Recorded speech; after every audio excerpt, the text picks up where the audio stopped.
할렐루야. 오늘도 나사렛 아침 묵상으로 함께 하시는 모든 분들을 우리 주님의 이름으로 축복합니다. 오늘 함께 나눌 말씀 시편 30편 1절에서 12절 말씀을 제가 읽고 함께 나누겠습니다. 여호와여, 내가 주를 높일 것은 주께서 나를 끌어내사 내 원수로 하여금 나로 말미암아 기뻐하지 못하게 하심이니이다. 여호와 내 하나님이여, 내가 주께 부르짖음에 나를 고치셨나이다. 여호와여, 주께서 내 영혼을 스올에서 끌어내어 나를 살리사 무덤으로 내려가지 아니하게 하셨나이다. 주의 성도들아, 여호와를 찬송하며 그의 거룩함을 기억하며 감사하라. 그의 노염은 잠깐이요 그의 은총은 평생이로다. 저녁에는 울음이 깃들일지라도 아침에는 기쁨이 오리로다. 내가 형통할 때에 말하기를 영원히 흔들리지 아니하리라 하였도다. 여호와여, 주의 은혜로 나를 산같이 굳게 세우셨더니 주의 얼굴을 가리심에 내가 근심하였나이다. 여호와여, 내가 주께 부르짖고 여호와께 간구하기를 내가 무덤에 내려갈 때에 나의 피가 무슨 유익이 있으리요? 진토가 어떻게 주를 찬송하며 주의 진리를 선포하리이까? 여호와여, 들으시고 내게 은혜를 베푸소서. 여호와여, 나를 돕는 자가 되소서 하였나이다. 주께서 나의 슬픔이 변하여 내게 춤이 되게 하시며 나의 베옷을 벗기고 기쁨으로 띠띠우셨나이다. 이는 잠잠하지 아니하고 내 영광으로 주를 찬송하게 하심이니 여호와 나의 하나님이여, 내가 주께 영원히 감사하리이다. 오늘 시편의 말씀을 묵상하며 제 눈에 들어온 구절이 있습니다. 6절에 나오는 내가 형통할 때에 말하기를 영원히 흔들리지 아니하리라 하였도다 라는 말씀입니다. 삶이 큰 문제 없이 형통해 보일 때가 있습니다. 그때 우리는 착각하기 쉽습니다. 그러한 삶이 영원히 지속되리라고 착각하는 것입니다. 지금의 삶의 모습에 만족하며 앞으로도 그동안 살아왔던 방식대로 살아가기만 한다면 인생은 문제없이 살아갈 수 있을 것이라고, 영원히 흔들리지 않을 것이라고 생각을 하곤 합니다. 시인은 그러한 삶의 형통함이 하나님의 은혜였다고 노래를 합니다. 7절 상반절에 여호와여, 주의 은혜로 나를 산같이 굳게 세우셨더니 라고 고백을 합니다. 하나님의 은혜가 그를 산같이 세우셨다고 합니다. 그래서 이제 그는 내가 영원히 흔들리지 않을 거야 라고 생각을 했을지 모릅니다. 그의 삶은 영원히 평탄할 것만 같았습니다. 그런데 7절 하반절에 이렇게 이야기를 합니다. 주의 얼굴을 가리심에 내가 근심하였나이다. 시인은 자신의 삶이 형통하다고 노래하고 있었습니다. 그 형통함은 하나님께서 베푸신 은혜라고 고백하고 있었습니다. 그런데 모든 것이 잘 돌아가고 있다고 생각하던 그때, 그가 경험하는 형통함이 영원할 것이라고 생각하던 그때, 별안간 형통함이 사라지고 근심거리가 그를 덮쳐버렸습니다.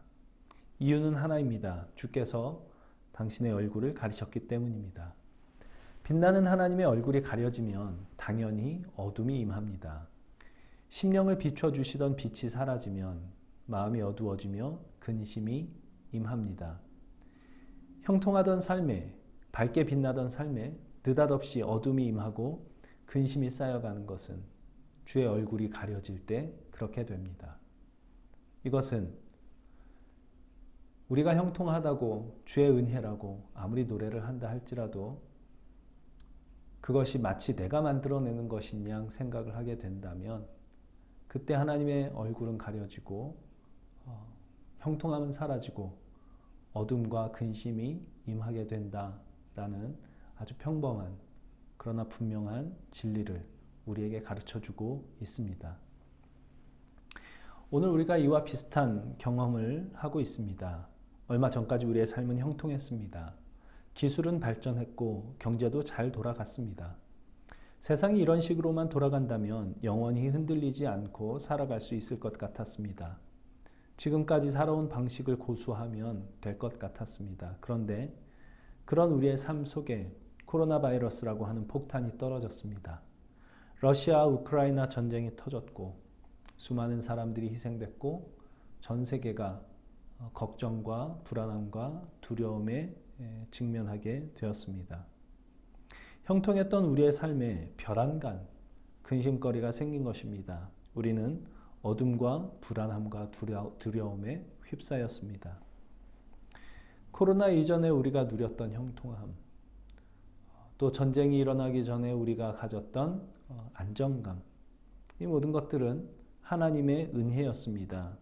그런데 그 은혜를 우리는 남용하고 오용했습니다. 하나님께서 주신 선물이 마치 우리가 마땅히 받아도 되는 것인 양 착각했습니다. 우리에게 그런 자격이 있어서 누리고 있다고 생각을 했습니다. 우리가 잘 계획하고 잘 살아서 하나님이 주시는 은혜일 거라고 생각을 했습니다. 그래서 우리가 살아온 방식 그대로 살아가도 괜찮을 거라고, 그렇게만 살면 영원히 형통할 거라고 생각을 했을지 모릅니다. 하나님은 지금 우리의 그러한 착각, 자만, 자신감을 뒤흔들어 놓고 계십니다. 시인은 형통함이 사라지고 근심거리가 그를 휩싸이게 했던 그 상황에서 다시 하나님께 매달립니다. 9절 10절에 이렇게 이야기를 합니다. 내가 무덤에 내려갈 때에 나의 피가 무슨 유익이 있으리요? 진토가 어떻게 주를 찬송하며 주의 진리를 선포하리이까? 여호와여 들으시고 내게 은혜를 베푸소서. 여호와여 나를 돕는 자가 되소서. 그는 다시금 하나님께 은혜 베풀어 주시기를 기도합니다. 이전에 그가 누렸던 형통함이 하나님의 은혜였다면 그 형통함이 사라지고 어둠과 불안함과 두려움이 삶 가운데 몰아치고 있는 지금, 역시 그에게 필요한 것은 하나님의 은혜인 것을 알고 그 은혜를 구하며 하나님께 매달리는 것입니다.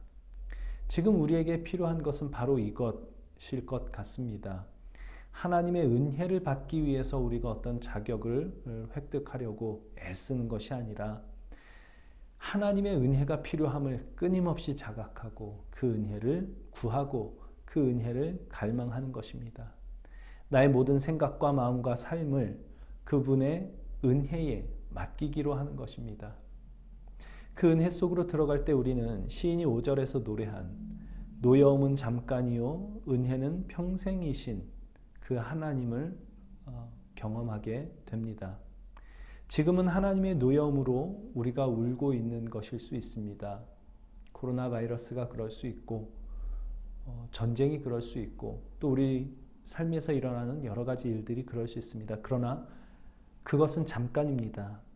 저녁이 지나고 아침이 오면 밝은 빛이 임하듯 오늘 하나님의 징계를 받는 것 같은 어둠이 내일은 영원하신 하나님의 은혜로 빛나게 되는 날이 될 것입니다. 지금 우리에게 어떤 아픈 일이 있든지 그것은 삶에 대한 우리의 자신감, 마치 하나님이 없어도 괜찮을 것 같이 우리의 삶의 방식, 우리가 원하는 삶의 방식대로 살아도 괜찮을 것 같이 생각하는 우리의 자신감을 뒤흔드는 하나님의 손길로 이해할 수 있으면 좋겠습니다.